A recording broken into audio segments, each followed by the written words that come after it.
ಹಿಜಾಬ್ ಅದು ವಾಪಸ್ ತಗೊಂಡ್ಬಿಡ್ತೀವಿ. ಈಗೇನು ಹಿಜಾಬ್ ಇಲ್ಲ ಈಗ. ಹಿಜಾಬ್ ಹಿಜಾಬ್ ಹಾಕೊಂಡು ಹೋಗ್ಬೋದು ಈಗ. ಗೊತ್ತಾಯ್ತಾ? ಆದೇಶ ವಾಪಸ್ ತಗೊಳ್ಳಿ ಅಂತ ಹೇಳಿದ್ದೀನಿ ನಾನು. ಈಗ ಡ್ರೆಸ್ ಹಾಕೊಳ್ಳೋದು, ಊಟ ಮಾಡೋದು ನಿಮ್ಗೆ ಸೇರದ್ದು. ನಾನ್ಯಾಕೆ ನಿನ್ಗೆ ಅಡ್ಡಿಪಡಿಸ್ಲಿ? ನೀವ್ ಯಾವ ಡ್ರೆಸ್ ಹಾಕತ್ತೀಯ ಹಾಕೊಳ್ಳಪ್ಪ, ನೀವು ಯಾವ ಊಟ ಮಾಡ್ತೀಯ ಮಾಡು. ನನಗೆ ಯಾಕೆ? ನಾನು ಊಟ ಮಾಡೋದು ನಾ ಮಾಡ್ತೀನಿ, ನೀವು ಊಟ ಮಾಡೋದು ನೀವ್ ಮಾಡ್ತೀಯ. ಅದು ನಿನ್ನ ಹಕ್ಕು, ನನ್ನ ವೆರಿ ಸಿಂಪಲ್, ವೆರಿ ಸಿಂಪಲ್. ನಾನು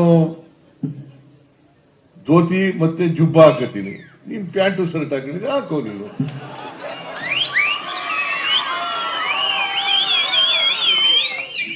ಅಲ್ವಾ? ತಪ್ಪೇನಿದೆ ಇದರಲ್ಲಿ? ತಪ್ಪೇನಿದೆ?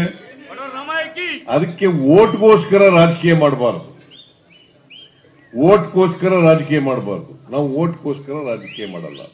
ಈ ಸಮಾಜದಲ್ಲಿರ್ತಕ್ಕಂಥ ಬಡವರು, ದಲಿತರು, ಹಿಂದುಳಿದವರು, ಅಲ್ಪಸಂಖ್ಯಾತರು ಅವ್ರಿಗೆ ನ್ಯಾಯ ಕೊಡ್ಲಿಕ್ಕೋಸ್ಕರವಾಗಿ ನಮ್ಮ ಸರ್ಕಾರ ಕೆಲಸ ಮಾಡ್ತದೆ.